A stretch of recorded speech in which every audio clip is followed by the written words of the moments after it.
everyone, welcome to another Master Pairings. I'm your host, Bill Sysak. I have Steven Johnson, of course, from New Brew Thursday. I've heard of that show. Yeah, it's all right. Yeah, it's a little goofy for my taste. They need to plan better. Yeah. Anyways, we're at Calm Before the Storm, shooting another episode here at Stone Brewing World Bistro and Gardens in Escondido. Great event that we do every year, Super Bowl Sunday, early in the morning. It's a ticketed event, so you can get a bunch of amazing beers and a bunch of amazing food. I created this event, as I have a lot of the events here, but I created this event specifically because Greg, our founder, told me that I needed to come to Winter Storm on Super Bowl Sunday starting at 11 o'clock. Right. I was living at Orange in the time, so I was commuting, and I was like, well, I've had a Super Bowl party for 25 years, Greg. How am I supposed to get back and do that? So he let me create this ticketed event from 8:30 to 11 so that I could be back home and ready for my Super Bowl party. Now, luckily, I live a few miles from the brewery, so it's much easier. And you're not having a Super Bowl party this year. This is still my favorite event. Yes. So, we're here at the event. Beautiful weather. It's a perfect February day. You're rubbing your hands like it's cold, but it's really not cold. No, I'm rubbing my hands because I'm like excited to drink this beer. So we have another very special beer that we're doing. This beer is Matt's Burning Rosid Imperial Cherrywood Smoked Saison. It's a 10.5% Saison. Rosids is the plant family that cherrywood comes from. So that's why we get a little fancy there. And then it's got the cherrywood smoked malt. So it adds a lot of complexity, big in alcohol. This beer goes to 3 different charities, one of them being a charity for Africa. Matt Cartwright was one of our brewers. He had a terrible accident here last year and lost his life, unfortunately. It has been a very tough time for the Stone family, but this is one of the beers that he had come up with before. So as a tribute, we wanted to brew this beer and send it out nationally to get the word out, and also to support his charities that he would have had. So even though it's a somber moment, if you get this beer, I want you to celebrate Matt. He was a great guy. We have information about him on our website, but he would like us to enjoy this now. So this is a big beer. It doesn't remind me a lot of a Sysak because it's so high in alcohol, and it's very young, so it's got some good fusel notes. But it does remind me of a Belgian Golden Strong Ale. Something like a Scaldis, right? Something along that lines, or even the Mad Bitch from the Dole. Okay, I don't think I've had that one. You have. It's just has a different name, which I haven't told you yet.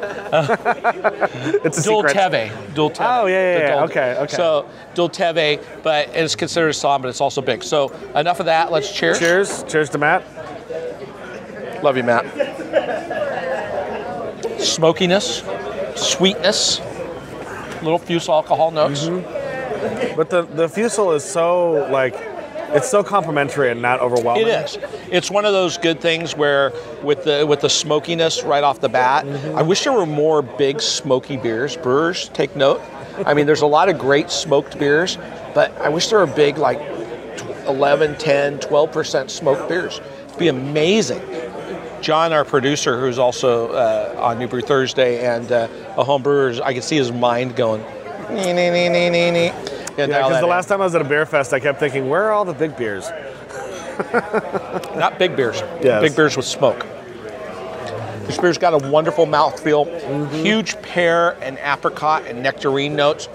Just covers your whole palate. It's almost weird. It's kind of like you get this big fruity balance around your tongue, and then at the top of your palate, you're picking up the smokiness, almost like smoke rises kind of thing. It's kind of crazy. It's almost like the top of your mouth kind of collects that. It's delicious. I mean, I love this beer.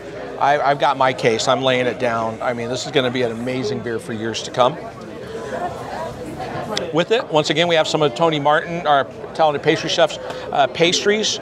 I know pumpkin bread's one of your favorites, Steven, so I thought we'd get some pumpkin bread. Please help yourself. Subtle, not over the top. Nice spicing, plays really well. It should be a match made in heaven with this beer. Let's find out. Oh, yeah. Really brings up a little bit more of the malty, almost caramel flavors. I'm getting some pineapple. It's almost like there are pieces of pineapple in here, or other fruit, not necessarily citrus, but tropical. Or you can also go with the pear and nectarine notes that are in there. But And it drops the smokiness a bit. oh, totally.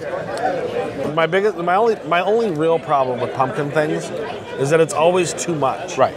And these are really, like you said, they're very subtle. It's not like overly sweet. It's not overly like spicy. It's just very nice subtle hints of pumpkin in there and very tasty bread. I don't know the exact percent. I'm going to go out on a limb, say 90%. Probably 90% of most pumpkin products, even pumpkin beers, but pies for sure, and thin cakes and things, they use the canned pumpkin puree. Right. It's already got all the spices. It's big, intense. Need preservatives. Obviously, he's not doing that with this. We don't do that at Stone. So it's lighter. It's got more of the true pumpkin flavor. Does Stone even have a can opener? I do, but don't tell anybody. I keep it in my desk drawer, out of sight. Yeah, so it's amazing. Well, a really good thing is food used to be, everything was artisanal, and then we started getting into national brands in the 30s, 40s, 50s. Everything became space age this, space age that. Right. So in the 50s, in a grocery store, because I'm doing some talks at SDSU on this, I found that 85% of the products in grocery stores in the 50s started to become canned food. Everything. That's how like Spam was invented and Vienna sausages. Well, that's because they thought they were going to have to take it all down to a bunker for a nuclear war. But it seemed like it was really easy for them to do it, so they did it. Now, 15% of most grocery stores is canned food, which is amazing. So that's a good start. This was delicious and tasty. Do you like pumpkin bread now? I like this pumpkin bread. Fair enough. That's a good point. So, all right. What do you think of this beer? I think this beer is amazing. I've had this before, and I'm really excited about this beer being out. And it is just a wonderful tribute to Matt and everything that he did for Stone. And it's nice to see the Stone family come together like that, even though it's over something as tragic as that. So, of course. But yeah, so it's a fantastic beer and well worth the effort to get. Go out and find yourself some Matt's Burning Rosids Cherrywood Imperial Smoked Saison. You owe it to yourself. Yes. You owe it to us. Me. I'm telling you. Get it. Anyways, thanks for watching another Master Pairing, guys. Cheers. Cheers.